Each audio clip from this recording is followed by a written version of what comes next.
4000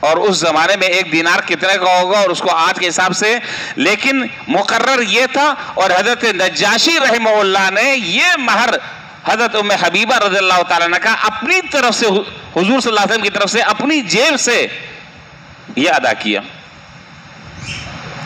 اس سے فقہاء نے ایک اور مسئلہ ساتھ ساتھ ذکر کیا، وہ یہ کہ اگر مہر مقرر ہو جاتا ہے، مہر مقرر ہونے کے بعد اگر اس کی ادائیگی کوئی اور شخص کر دیتا ہے، بھئی اصلاً حق کس کا ہے؟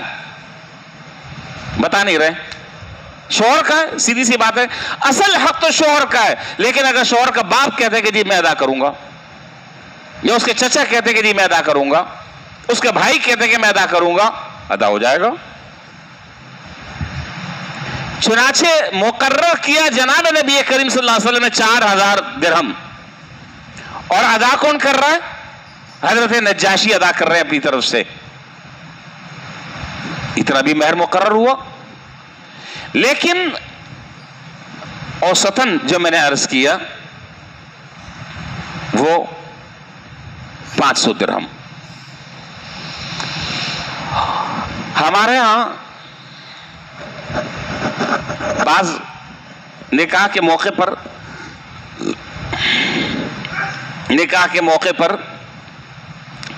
کہتے ہیں کہ جی میں نے کیا کہا، یہ اس کا تعلق قاضی سے نہیں ہے، اس کا تعلق قلم کاغذ سے نہیں ہے، یہ تو شوہر اپنی حیثیت کے مطابق طے کرے گا، میں تھوڑی طے کروں گا، جس کو ادا کرنا ہے وہ طے کرے گا۔ اور مہر بھی ایسا ہو کہ جو عورت کے شان شان ہو۔ میں نے عرض کیا کہ یہ ایک اعزازیہ ہے، ایک سرپرائز ہے، ایک انعام ہے۔ اب 5000 اور 10000، اب میری بات ذرا سے غور سے سمجھ لیں، شاید آپ کے دماغ کو کلک کرے۔ 10000 اور 15000 اور 20000، ہم تو ایسے تماشے دیکھتے رہتے ہیں۔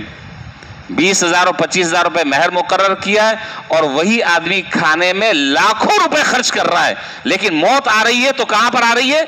مہر مقرر کرنے میں۔ 8-8 10-10 قسم کے کھانے ہو رہے ہیں، VIP باقاعدہ پورا انتظام ہے، لیکن جان نکل رہی ہے تو مہر میں جان نکل رہی ہے۔ سوچنا چاہیے تھوڑی دیر کے لیے، اس بات پر غور کرنا چاہیے کہ تمہاری نظر میں عورت کی کوئی ویلیو اور عورت کی کوئی قدر و قیمت نہیں ہے۔ وہ بیچاری پورا وجود تو تمہارے حوالے کر رہی ہے، اپنے ماں باپ کے گھر کو چھوڑ دیا، بھائیوں کو چھوڑ دیا، ماں باپ کو چھوڑ دیا، رشتہ داروں کو چھوڑ دیا، تمہارے حوالے ہو گئی۔ یہ اس کا اعزاز اور یہ اس کا اکرام ہے۔ 50-50 ہزار اور 1-1 لاکھ روپے کے تو جوڑے زیب تن کرتے ہیں۔ وہ آتے نا ڈول والے، ڈم کیا کہتے ہیں اس کو، میراثی، اس سے زیادہ پیسے تو وہ لے کے چلا جاتا ہے۔ وہ کیمرہ مین جو ہے اس سے زیادہ پیسے وہ لے کے چلے جاتا ہے، ڈانس کرنے والے اس سے زیادہ پیسے وہ لے جاتا ہے، لیکن یہاں جان نکل رہی ہے مہر زیادہ مقرر کرنے سے۔ یہ شریعت کی روح کے خلاف ہے، شریعت کی روح کے خلاف ہے۔ ٹھیک ہے، شریعت نے زیادہ مہر مقرر نہیں کیا، آپ اپنی سہولت کو دیکھیں، آپ اپنی گنجائش کو دیکھیں، لیکن آپ کی تمام چیزوں میں گنجائش تو نکل رہی ہے۔ بات سمجھ رہے ہیں؟ آپ کی تمام چیزوں میں گنجائش نکل رہی ہے، لیکن اگر گنجائش نہیں نکل رہی تو کہاں نہیں نکل رہی؟ مہر میں۔ تو یہ تو دوغلی بات ہے نا۔ تو اب بعض لوگ، جیسے کہ میں عرض کر رہا تھا کہ بعض لوگ یہ کہتے ہیں کہ جی وہ مہر فاطمی جو ہے وہ مہر فاطمی لکھ دیں، اور اگر ان سے پوچھا جائے کہ جی مہر فاطمی کیا ہے تو نہیں پتا مہر فاطمی کیا ہے۔ بعض کہتے ہیں کہ 32.5 روپے، بعض جاہلوں کے ہاں جو ہے وہ یہ روایت ہے کہ 32.5 روپے۔ انا للہ و انا الیہ راجعون۔ 32.5 روپے، ہماری کرنسی دیکھیں کہاں پہنچی ہوئی ہے۔ یہ مہر فاطمی ہے۔ حضرت اس دھوکے میں نہیں آئیے گا، آج میں آپ کو بتا رہا ہوں۔ اور اللہ تعالیٰ نے اگر ایسے لوگوں کو صاحب حیثیت بنایا ہے اور ان کی حیثیت اچھی ہے تو ان کو مہر فاطمی مقرر کرنا چاہیے۔ یہ میں نہیں کہہ رہا کہ مہر فاطمی لازمی ہے، ضروری ہے، ایسے الفاظ کوئی بھی ذکر نہیں کر رہا، ساری باتیں میری ریکارڈ ہو رہی ہیں۔ اگر اللہ تعالیٰ نے آپ کو صاحب حیثیت، آپ تو خیر سارے شادی شدہ ہیں نا، چلے وہ لوگ جن کی شادی نہیں ہوئی میں ان کی بات کر رہا ہوں، ایسا نہ کہ آپ کوئی دوسرے کے چکر میں پڑ جائیں۔ تو جن کی شادی نہیں ہوئی ہے، اگر وہ صاحب حیثیت ہیں، اگر وہ صاحب حیثیت ہیں تو ان کو چاہیے کہ وہ مہر فاطمی ادا کریں، اور اگر اس نیت سے کریں گے کہ جناب نبی کریم صلی اللہ علیہ وسلم نے حضرت فاطمہ رضی اللہ تعالیٰ عنہ اور دیگر حضرات ازواج مطہرات کا رکھا تو انشاءاللہ بڑی برکت و بڑی خیر ہوگی انشاءاللہ۔ اب کتنا بنتا ہے مہر فاطمی، کتنا بنتا ہے آج کے حساب سے؟ حضرت مفتی شفیع صاحب رحمۃ اللہ علیہ نے جواہر الفقہ کی دوسری جلد میں حضرت نے لکھا ہے کہ مہر فاطمی کی مقدار بنتی ہے 131 تولہ 3 ماشا چاندی، یاد رکھیے گا۔ اور ایک دفعہ اگر آپ بھی اپنی زبان مبارک سے کہہ دیں تو میرا خیال آپ کو یاد بھی ہو جائے گا۔ کتنا؟ 131 تولہ 3 ماشا چاندی۔ ہمارے دوست ہیں صراف، میں نے بھی جمعے سے پہلے ان کو فون کیا، میں نے کہا بھائی آج کا ریٹ بتاؤ، میں تو آپ کے سامنے جب آنا ہے تو تیاری کے ساتھ آؤں گا نا۔ میں نے کہا ریٹ بتاؤ 131 تولہ 3 ماشا چاندی کا، تو انہوں نے فرمایا کہ 3,67,000 تقریباً، آج کی بات ہو رہی ہے۔ کتنا؟ 3,67,000۔ 131 تولے کے 3,66,000 بن رہے ہیں، اور 3 ماشا چاندی کے میں نے تھوڑا سا اور اضافہ کر دیا، 3,67,000 یہ بن رہا ہے مہر فاطمی۔ اگر اللہ تعالیٰ نے کسی کو حیثیت دی ہے تو اس کو چاہیے کہ وہ مہر فاطمی مقرر کرے، اللہ تعالیٰ انشاءاللہ اس میں برکت ڈالیں گے، اور یہ نیت کرے گا اگر تو ثواب بھی ملے گا، اللہ کی طرف سے امید ہے انشاءاللہ۔ حضرت عمر رضی اللہ تعالیٰ عنہ ایک مرتبہ تقریر فرما رہے تھے اور بیان کر رہے تھے، اور اس بات پر بیان کر رہے تھے کہ بھائی یہ مہر جو ہے نا وہ زیادہ مقرر نہیں ہونا چاہیے، اس کی کوئی لمٹ ہونی چاہیے، اس کا کوئی کرائٹیریا ہونا چاہیے، کوئی مقدار متعین ہونی چاہیے۔ آپ اندازہ لگائیں اس بات سے کہ اس زمانے کی جو خواتین تھیں وہ اتنی لکھی پڑھی، ان کی نظر قرآن اور حدیث پر اتنی کہ ہم جیسے لوگ جو اپنے آپ کو عالم اور فاضل کہلاتے ہیں وہ بھی ان کے سامنے 0/0 ہیں۔ تو حضرت عمر رضی اللہ تعالیٰ تقریر فرما رہے تھے کہ بھئی عورتوں کا مہر زیادہ مقرر نہیں کیا کرو۔ عورت کھڑی ہو گئی، ایک صحابیہ کھڑی ہو گئی، انہوں نے عرض کیا کہ یہ بات آپ کیسے کہہ رہے ہیں، یہ قرآن کے خلاف ہے۔ انہوں نے کہا کیسے؟ کہا کہ اللہ تعالیٰ قرآن کریم میں ارشاد فرما رہے ہیں وَآتَيْتُمْ إِحْدَاهُنَّ قِنْطَارًا فَلَا تَأْخُذُوا مِنْهُ شَيْئًا۔ قنطار جو ہے وہ سونے کے ڈھیر کو کہا جاتا ہے، قنطار سونے کے ڈھیر کو کہا جاتا ہے۔ تو اللہ تعالیٰ کیا فرما رہے ہیں؟ وَآتَيْتُمْ إِحْدَاهُنَّ قِنْطَارًا، اگر تم نے ان عورتوں کو سونے کا ڈھیر بھی دے دیا ہے فَلَا تَأْخُذُوا مِنْهُنَّ شَيْئًا، تو اب ان سے تم وہ واپس نہ لو۔ تو اللہ تعالیٰ تو مہر کو ذکر کر رہے ہیں قنطار کے لفظ سے کہ تم نے اگر عورت کو سونے کا ڈھیر بھی دے دیا، تو جب اللہ تعالیٰ اتنی بڑی چیز کا ذکر کر رہے ہیں تو آپ کون ہوتے ہیں اس مہر کی مقدار متعین کرنے والے جس کو اللہ تعالیٰ نے مطلق رکھا ہے؟ آپ بھی اس کو مطلق رکھیں۔ حضرت عمر رضی اللہ تعالیٰ عنہ نے برسر ممبر کھڑے ہو کر کہا کہ اس عورت نے سچ کہا ہے، یہ ہے، کہا کہ عورت نے سچ کہا ہے، میری نگاہ وہاں تک نہیں گئی جہاں تک اس عورت کی نگاہ گئی ہے کہ جب اللہ تعالیٰ نے مقرر نہیں کیا تو عمر کون ہوتا ہے مقرر کرنے والا؟ تو لیکن ادا کرنا ہے۔ اور ایک حدیث میں ہے جناب نبی کریم صلی اللہ علیہ وسلم فرمایا کہ اگر کوئی آدمی کسی عورت سے نکاح کرتا ہے اور نکاح کرتے وقت مہر تو بہت زیادہ لکھوا لیتا ہے لیکن ادا کرنے کی نیت نہیں ہے، یاد رکھیے ذرا اچھی طرح سمجھ لیں، مہر تو بہت زیادہ لکھوا لیتا ہے لیکن مقصد جو ہے وہ ریاکاری ہے، مقصد لوگوں میں شہرت ہے، مقصد لوگوں میں اپنی نام آوری ہے، تو فرمایا کہ یہ قیامت کے دن اٹھے گا اس حال میں کہ اس کا نام زانیوں میں لکھا جائے گا، یہ زنا کرنے والا ہوگا، جس کی شروع لمحے سے نیت میں فطور ہے، جس کی نیت ہی یہی ہے کہ مجھے ادا نہیں کرنا ہے۔ اس لیے بھائی کم ہو زیادہ ہو پہلی فرصت میں ادا کریں، اور وقت بھی بس کم ہے، کیا ٹائم ہو رہا ہے مجھے تو نظر بھی نہیں آ رہا، کتنا وقت ہو گیا؟ بس 3 منٹ اور۔ 2 لفظ آپ نکاح کے موقع پر عام طور پر سنتے ہوں گے اور یہ عام طور پر نکاح کی مجلس میں یہ لفظ سنے جاتے ہیں اور فارم پہ بھی لکھے ہوئے ہیں، لیکن ہم نہ اس لفظ کو سمجھتے ہیں، نہ پوچھتے ہیں، نہ عورت کو پتا ہے نہ مرد کو پتا ہے۔ دو لفظ استعمال ہوتے ہیں، ایک لفظ استعمال ہوتا ہے مہر معجل عین کے ساتھ، اور ایک لفظ استعمال ہوتا ہے مہر مؤجل حمزہ کے ساتھ۔ دونوں کا مطلب سمجھ لیں، جب بات آ گئی ہے تو یہ بات بھی ساتھ ساتھ سمجھ لیں۔ مہر معجل کا مطلب یہ ہے کہ نکاح کے فوراً بعد شوہر جو ہے وہ مہر ادا کرنا اپنے لیے لازم قرار دیتا ہے، اور ایسی صورت میں عورت کو مطالبے کا حق بھی حاصل ہے۔ عورت کو مطالبے کا بھی حق حاصل ہے کہ ہاں بھائی لاؤ دو مہر۔ یہ مہر معجل ہے عین کے ساتھ، فوری ادائیگی، فوری پیمنٹ۔ اور ایک ہے مہر مؤجل۔ مہر مؤجل کا مطلب یہ ہے کہ بعد میں کوئی وقت مقرر کر لیا جاتا ہے، کوئی وقت طے کر لیا جاتا ہے کہ بھئی 1 سال کے بعد یا 2 سال کے بعد جو ہے وہ ہم مہر ادا کریں گے، تو بھی ٹھیک ہے۔ اب اس وقت سے پہلے عورت کو مطالبے کا حق حاصل نہیں ہے، مطالبے کا حق حاصل نہیں۔ ہاں جب وہ وقت پورا ہو جائے گا، اب اس وقت کے پورا ہونے کے بعد اگر وہ عورت مطالبہ کرتی ہے تو وہ اس کا رائٹ ہے، وہ اس کا حق بنتا ہے، وگرنہ اجازت نہیں ہے۔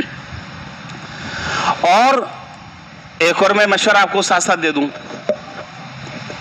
عام طور پر جو حضرات مشورہ کرتے ہیں ہم انہیں مشورہ یہ دیتے ہیں، اچھا 2 باتیں میں یہاں پر ذکر کروں گا مختصر سی۔ ایک تو بات یہ کہ عام طور پر نکاح کے موقع پر مرد کی طرف سے، شوہر کی طرف سے جو عورت کو زیور دیا جاتا ہے یا زیور چڑھایا جاتا ہے، جو بھی آپ کہہ لیں، عام طور پر وہ مہر نہیں ہوتا، وہ مہر نہیں ہوتا، وہ گفٹ ہوتا ہے، وہ ہدیہ ہوتا ہے۔ اب اگر اللہ نہ کرے بعد میں کوئی ناچاقی ہو جاتی ہے، کوئی مسئلہ ہو جاتا ہے، اب شوہر کہتا ہے کہ جی وہ جو میں نے سونے کے سیٹ دیے تھے وہ واپس کرو، تو یہ ہے کتے کا قے کر کر چاٹنا۔ ہدیہ دے کر اس کو چاٹنا ایسا ہے جیسے قے کر کر کتے نے چاٹ لیا۔ ہدیہ ہوتا ہے، ہدیے میں واپس مطالبہ کا حق کہاں سے حاصل ہو گیا؟ ہدیہ دے دیا ختم، اب آگے انبن ہو گئی وہ آپ کا مسئلہ ہے۔ بات سمجھ رہے ہیں؟ دوسرا اور آخری مشورہ پھر میں بات ختم کر رہا ہوں، وہ مشورہ یہ ہے، ہم مشورہ یہ دیتے ہیں کہ بھائی پیسوں کے بجائے زیور میں آپ عورت کو جو زیور دے رہے ہیں، چوڑیاں دے رہے ہیں، آپ سونے کا سیٹ دے رہے ہیں، گلے کا ہار دے رہے ہیں، وغیرہ وغیرہ جو چیزیں دے رہے ہیں، ہمارا مشورہ یہ ہوتا ہے کہ آپ اس کو مہر میں شامل کریں۔ اس کا فائدہ کیا ہے؟ اس کا فائدہ یہ کہ ہماری جو کرنسی ہے وہ تو دن بدن اس کی مارکیٹ ویلیو ڈاؤن ہوتی جا رہی ہے، اور سونا جو ہے وہ دن بدن بولیں اوپر جا رہا ہے۔ تو عورت کا فائدہ نقد پیسے میں ہے یا سونے میں؟ سونے میں۔ تو وہ کام کرے نا کہ جس میں فائدہ عورت کا ہو۔ بھئی 2 چوڑیاں ہیں، ایک ہار ہے، اس کا وزن ہو باقاعدہ، اس کو لکھا جائے باقاعدہ، مینشن کیا جائے فارم میں کہ بھئی میں نے جو چیزیں دی ہیں یا میں نے جو چوڑیاں دی ہیں، میں نے جو سیٹ دیا ہے وہ بطور مہر کے دیا ہے۔ اب وہ عورت کی چیز ہے، وہ اس کو بیچے، وہ کالے چور کو دے، وہ اپنے بھائی کو دے، اپنے اماں کو دے، اپنے ابا کو دے، آپ کو اس سے کوئی لینا دینا نہیں ہے۔ باتیں تو چل رہی ہیں، بس میں اب آخری بات، واقعتاً آخری بات کر رہا ہوں، ٹائم ہو گیا، آخری بات کہ یہ بعض حضرات جو ہیں وہ مہر زیادہ لکھواتے ہیں، اور زیادہ لکھوانے کے بعد پھر عورت سے وہ معاف کرواتے ہیں۔ یہ مردانیت کے اور شرافت کے اور اخلاق کے خلاف ہے، یہ اچھی بات نہیں ہے، یہ اچھی بات نہیں۔ آپ اتنا لکھوائیں کہ جو واقعتاً آپ دینے کی نیت کرتے ہیں، جو آپ کے لیے دینا آسان ہو، اس کے لیے آپ کسی تنگی میں نہ پڑیں، لیکن دینا ہے۔ میں نے کہا کہ فرضی کاروائی نہیں ہے یہ کہ کاغذ کا پیٹ آپ نے بھر دیا بس اب تو دینا ہی نہیں ہے، اور اگر کہیں عورت مطالبہ کر رہی ہے تو اس کی زندگی اجیرن کر دیتے ہیں۔ یہ انسانیت کے خلاف ایک عمل ہے۔ اللہ تعالیٰ ان سارے مسائل کو ہمیں سمجھنے کی اور شریعت کے مطابق ان سارے معاملات کو اللہ تعالیٰ ہمیں چلانے کی توفیق عطا فرمائے۔ وآخر دعوانا الحمدللہ رب العالمین۔